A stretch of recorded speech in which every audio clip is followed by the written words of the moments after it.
26 yaşında döyüşlərə könüllü qatılan Ağayev Zabil Azəroğlu 1994-cü il martın 1-də Saatlı rayonunun Məmmədabad kəndində anadan olub.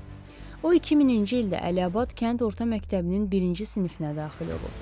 O 2011-ci ildə orta məktəbi bitirdikdən sonra Bakı şəhərində yerləşən ən sayılı həqiqi hərbi hissəyə müddətli həqiqi hərbi xidmətə yollanıb.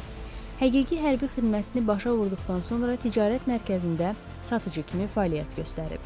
2020-ci ildə 2-ci Qarabağ müharibəsinə könüllü yollanan Zabil Ağayev, torpaqlarımızın işğaldan azad edilməsi uğrunda gedən şiddətli döyüşlərdə böyük qəhrəmanlıq göstərib. O, Füzulinin, Cəbrayılın, Xocavəndin, Qubadlının və Şuşanın azadlığı uğrunda gedən döyüşlərdə iştirak edib. Zabil Ağayev noyabrın 7-sində Şuşanın azad edilməsi uğrunda gedən şiddətli döyüşlər zamanı şəhid olub.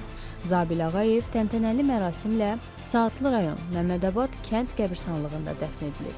Azərbaycan prezidenti İlham Əliyevin sərəncamlarına əsasən Zabil Ağayev ölümündən sonra vətən uğrunda Qubadlının, Şuşanın, Füzulinin azad olunmasına görə və igidliyə görə medalları ilə təltif edilib.